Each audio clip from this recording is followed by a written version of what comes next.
Welcome back to Easy Cooking. So today's recipe is going to be another Mexican recipe to continue to celebrate the Mexican Independence Day. Today I'm going to be showing you how to make Enchiladas Potosinas, which they are from San Luis Potosi. They are more like empanadas. They are really easy to make and super delicious. The preparation time and the cooking time combined is going to be less than an hour.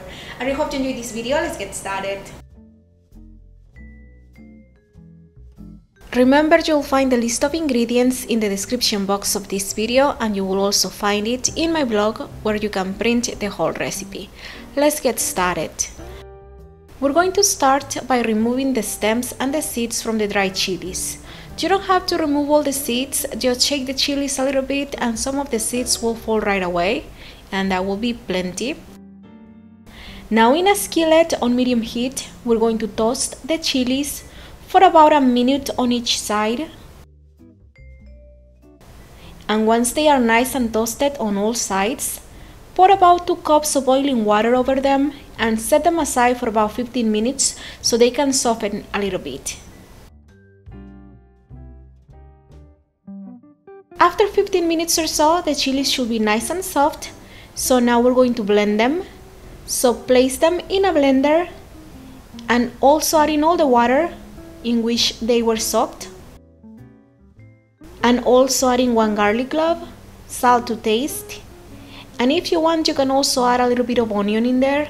Then we're going to blend this on high for about 3 to 5 minutes or until you get a nice and soft sauce. Once the sauce is ready, now we're going to bring it to a boil. So in a saucepan, add 1 tablespoon of lard. If you don't want to use lard, feel free to use vegetable oil instead. And we're going to cook the sauce in this oil until it boils. Once the sauce starts to boil, taste the flavor and add more salt if needed. And also, if you think the sauce is too thick, feel free to add some water. The consistency of the sauce will depend on you. I like it to be rich and thick, but if you want it to be more liquidy, feel free to add more water to it.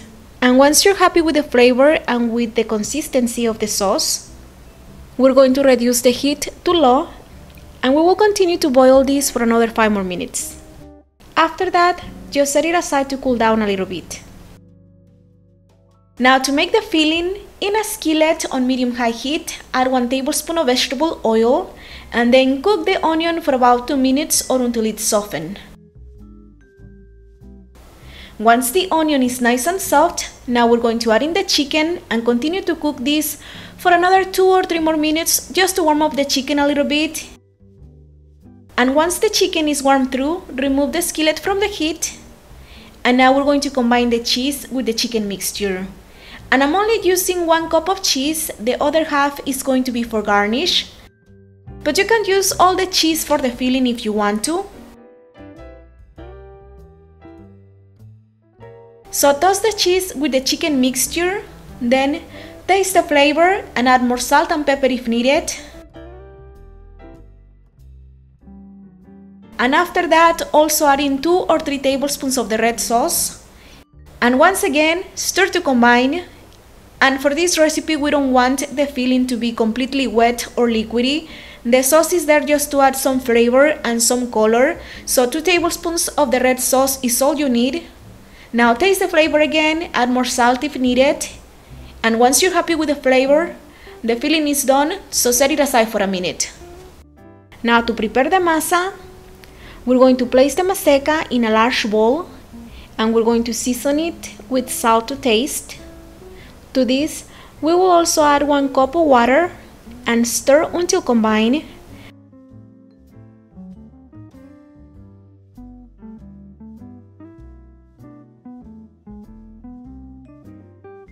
Then we're going to add 1 cup of the red sauce.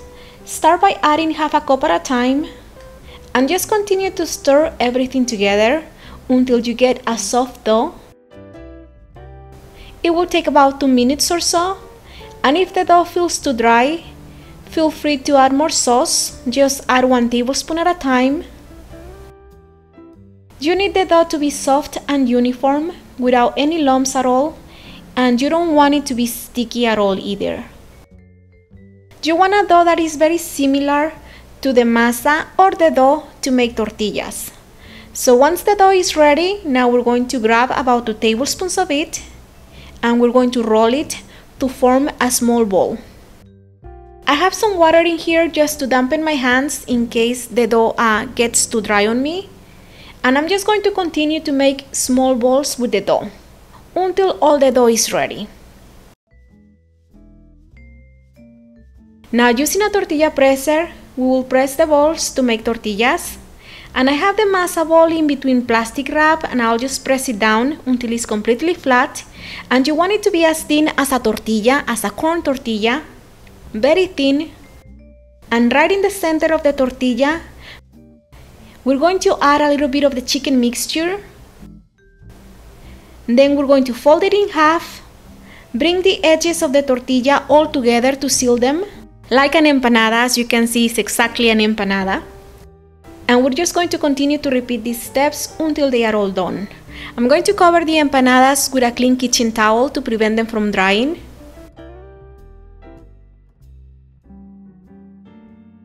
So like I said, we will just continue to flatten up the masa balls until they are as thin as tortillas.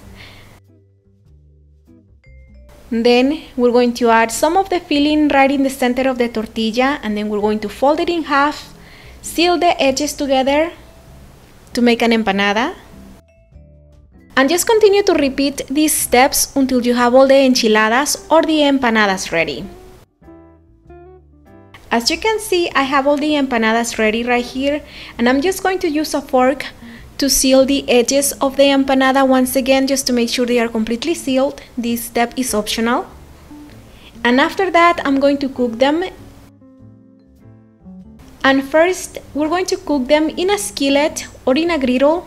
And we're just going to cook them for about a minute on each side, just to cook the masa a little bit.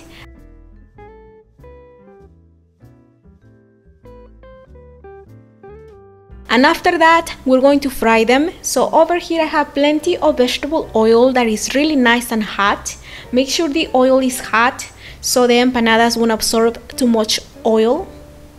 And now we're going to fry the empanadas for about 2 or 3 minutes on each side or until they are nice and crisp and completely cooked. Once they are cooked, we're going to place them on paper towels to drain the excess oil and we will continue to cook the enchiladas until we are all done. To serve them, we will spoon the leftover sauce over the enchiladas. Then garnish with white onion slices and with queso fresco. And that's about it. Enjoy! To print these and some more delicious recipes, please don't forget to visit my blog. The link is going to be down below. And remember, you will also find me on Facebook, on Twitter, on Instagram, on Pinterest. I'm everywhere, so all the links are going to be down below. If you want, you can check them out. And of course, don't forget to subscribe to this channel to be notified of future updates. Thank you so much for watching and I'll see you next time. Bye bye!